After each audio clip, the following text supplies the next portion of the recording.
Bueno, el cristianismo tiene una serie de valores objetivos que hoy escasean en el mundo de la política. Por ejemplo, no mentir. Es decir, la política ha perdido tanta credibilidad de cara a la sociedad civil que no hay prácticamente ninguna sociedad en nuestro continente y en otros continentes también donde la gente no sospeche de sus propios políticos. La idea de que mentir está mal, la idea más aún de que mentir es un pecado, es un input que la escala de valores del mundo cristiano puede aportar hacia la política. Otro es no robar. Es decir, estamos tan acostumbrados en política que los que se meten en política roban, que los que se meten en política están desesperados por elevar la cantidad de impuestos del pueblo para finalmente llevárselo ellos a sus propios bolsillos, que dentro de la escala de valores del mundo cristiano, decir no robar es nuevamente un gran servicio que se le puede hacer al mundo de la política. O por ejemplo, la idea de libertad. El cristiano cree en la libertad, es más, cree que la condición del ser humano es libre en tanto y en cuanto Dios le ha permitido vivir en libertad y elegir entre el bien y el mal. Es decir, si podemos hacer el bien o podemos caer en el mal, es precisamente porque somos libres de elegir.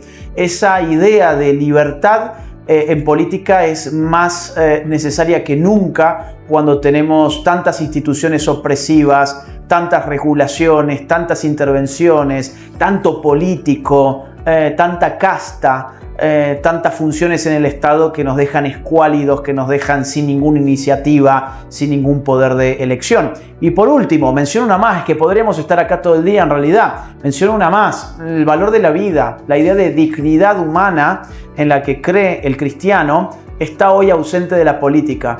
Dignidad es un concepto que refiere al valor supremo. Es decir, el ser humano es intrínsecamente digno porque en ninguna escala de valores uno podría poner algo que esté por encima de la vida humana, porque sin vida humana pues no hay valor alguno. En un momento en que los políticos están en una carrera para imponer una cultura de la muerte en todas nuestras sociedades, defender la vida resulta imprescindible.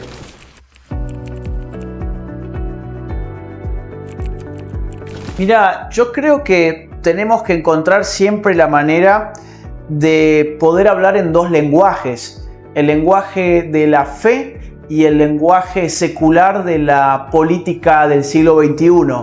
Es decir, uno puede recibir grandes críticas cuando justifica una medida en nombre de sus creencias religiosas, porque no se ocupó de traducir ese lenguaje que está reservado a personas de fe, pero que no tienen por qué compartir un sector de la sociedad que quizás no tenga la misma fe, pues tienen que traducir entonces ese lenguaje a otro. Voy a poner un ejemplo. Uno puede defender la institución familiar compuesta de hombre y mujer porque está en la palabra de Dios, y uno en consecuencia recibir muchas críticas y recibir acusaciones y decir que no se debe mezclar la religión con la política y que en todo caso uno debe practicar sus ideas dentro del templo pero no en las instituciones públicas.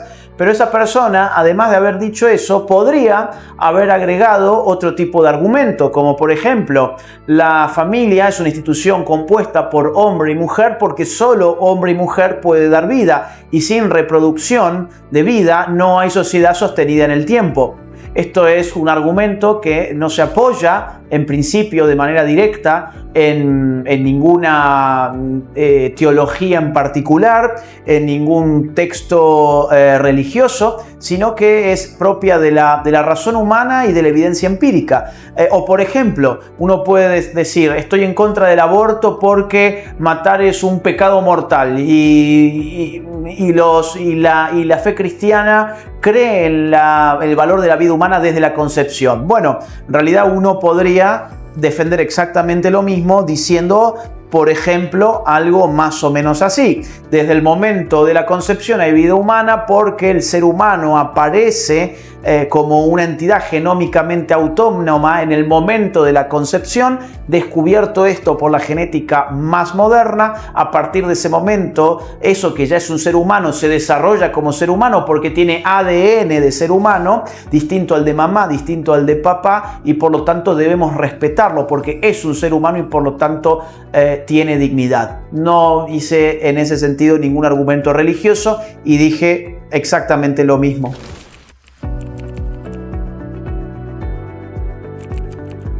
Necesitamos a los cristianos en política cuanto antes porque la política está dispuesta a aniquilar al mundo de los cristianos.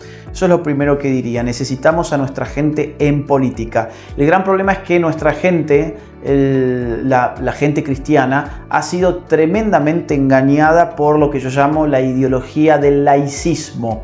Una cosa es el Estado laico y otra cosa es el laicismo.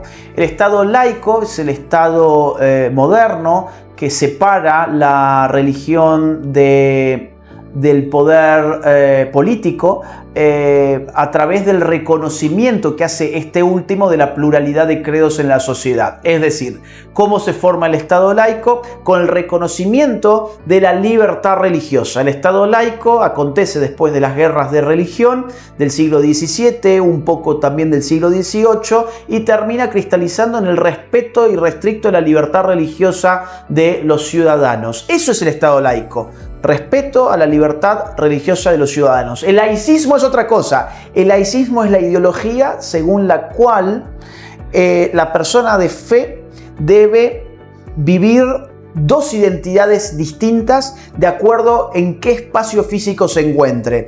Cuando la persona de fe está en su templo, debe manifestar su vida como cristiano, como católico, como mormón, como judío, etc. Pero cuando esa misma persona está en un cuarto oscuro por votar en una urna, pues tiene que olvidarse de su fe y tiene que actuar como si fuese un ciudadano sin religión.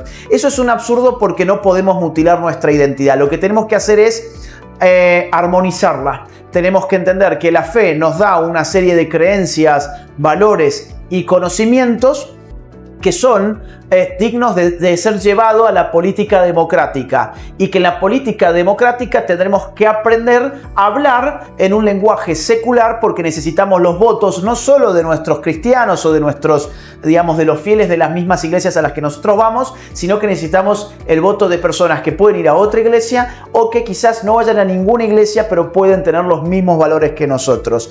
Eso responde a las exigencias del Estado laico democrático. Lo otro es ideología laicista que está diseñada para esconder a los cristianos dentro de los templos y no tenerlos en política.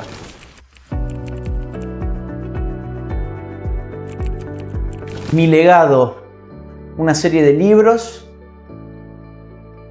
muchas conferencias, tratar de llegar sobre todo a la juventud,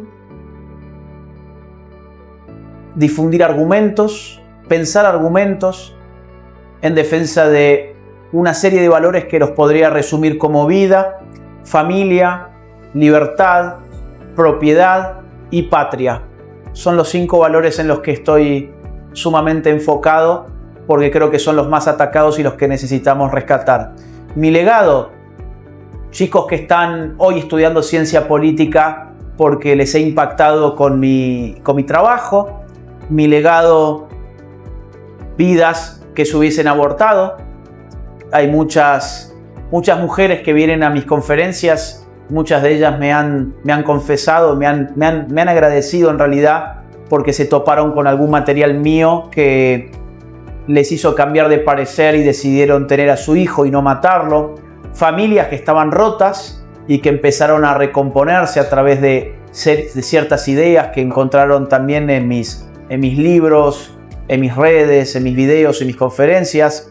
Y padres de familia formados que están hoy educando a sus hijos, que han apagado la televisión y que se han puesto a hablar más en casa y hablar no cualquier cosa, sino temas importantes, temas sociales, temas políticos, temas que realmente importan. Yo creo que mi legado va a pasar por ahí.